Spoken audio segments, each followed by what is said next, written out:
একটু পনির, এটাও আমি এই তরকারির মধ্যেই অ্যাড করব। আর এই মশলা হচ্ছে এখানে আমি একটু টমেটো নিয়েছি, একটু আদা, দুটো কাঁচা লঙ্কা আর 4-5টা কাজু বাদাম। এটা আমি তরকারিতে দেবো। একটু এটা মিক্সার মেশিনে পেস্ট করে নিচ্ছি। তো চলো আমি এদিকে আরেকটা মশলা বানিয়ে নিই। তার জন্য আমি এখানে 1 চামচি নিচ্ছি ধনের গুঁড়ো,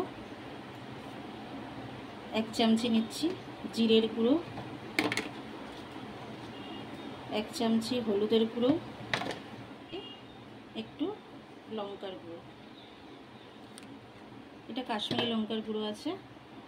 আর তার সাথে অ্যাড হবে 1 চামচি নুন। এটাকে আমি এবার একটু জল দিয়ে গুলে রেখে দেবো। তো আমি এর মধ্যে একটুখানি জল দিয়ে দিলাম। জল দিয়ে আমি এটাকে একটু গুলে রেখে দেবো। তো দেখো এটাকে কিন্তু আমি একটু জল দিয়ে গুলে সাইড করে দিলাম। বাটাটা আমি এক্ষুনি বললাম টমেটো, কাজু বাদাম, লঙ্কা আর আদা, এটাকে কিন্তু আমি বেটে নিয়েছি। তো দেখো এইদিকে কিন্তু আমার কফি আর আলুটা গরম জলে কিন্তু ভাপ দেওয়া হয়ে গেছে। এটা এবার আমি নামিয়ে নেব। তো চলো আমি কড়াইতে কিন্তু তেল দিয়ে দিয়েছি, তেলটা আমার গরম হয়ে গেছে। তো সবার প্রথমে আমি পনির কটা ভেজে তুলে নেব।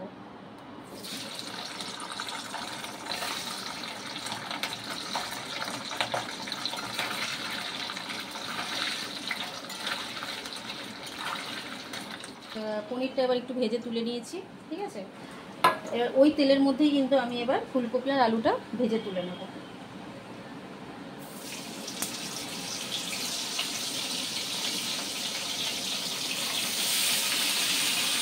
আমি এবার ফুলকপি আর আলুটা কিন্তু একটু লাল লাল করে ভেজে তুলে নেব। তো দেখো ফুলকপিটা কিন্তু আমার, আলু আর ফুলকপিটা কিন্তু আমার মোটামুটি লাল লাল করে ভাজা হয়ে গেছে। এবার আমি এটাকে তুলে নেব। তো আমি একটা গামলার মধ্যে এটাকে তুলে নিচ্ছি। মধ্যে কিন্তু তেজপাতা ছেড়ে দিয়েছি আর একটু ফোড়নের জন্য দিয়ে দিচ্ছি জিরে। এবার আমি ওই আদা, লঙ্কা, কাজু আর টমেটোর যে পেস্টটা করে রেখেছি সেটা ছেড়ে দিচ্ছি।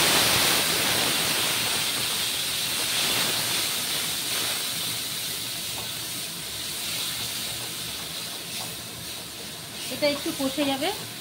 কষানোর পরে কিন্তু আমি যে লঙ্কা আর জিরে, ধনে, নুন, হলুদের যে পেস্টটা করে রেখেছিলাম এবার এটা দিয়ে দেবো। দেখো এবার এর মধ্যে কিন্তু আমি এটা দিয়ে দিচ্ছি।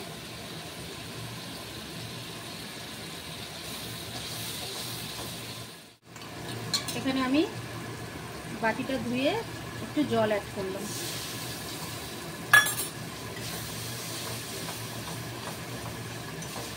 একটু কষবো এটা। আমার কিন্তু মশলাটা কষানো হয়ে গেছে, ওপর দিয়ে কিন্তু তেলটা আমার ভেসে উঠেছে। এবার আমি এর মধ্যে ফুলকপি আর আলুটা যে ভেজে রেখেছিলাম সেটা দিয়ে দিচ্ছি।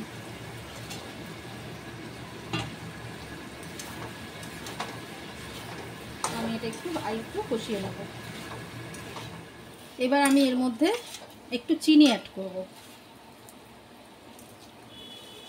চিনিটা দেওয়ার পর আমি একটু নেড়ে ছেড়ে এবার এর মধ্যে গরম জল দিয়ে দেবো। এবার এর মধ্যে কিন্তু আমি একটু গরম জল দিয়ে দিলাম। জলটা আপনারা একটু বুঝিয়ে দেবেন, আমি এটা বেশি ঝোল করব না, তাই আমি এইটুকুনি জল দিয়েছি। এবার এটা আমি 5 মিনিট ফুটতে দেবো। আর উপর থেকে আমি যে পনিরটা ভেজে রেখেছিলাম সেটা এবার দিয়ে দেবো।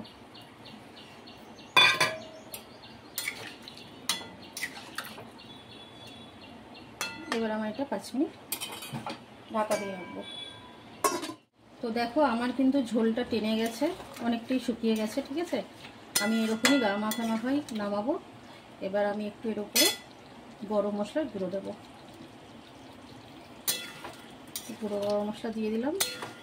এবার কিন্তু আমার এটা পুরো আজকে রেডি, ফুলকপি আর পনিরের তরকারি। তো চলো এইভাবে আমি রেডি করে নিয়েছি আজকে আমার ফুলকপি আর পনির আলু দিয়ে তরকারি। নিরামিষ দিনে এরকমভাবে যদি রান্না করে একবার খেয়ে দেখুন, আশা করি কিন্তু ভালোই লাগবে। তো আবার দেখা হচ্ছে পরের ভিডিওতে নতুন কিছুর সাথে। আজকের মতন ভিডিওটা এখানেই স্টপ করলাম। টাটা।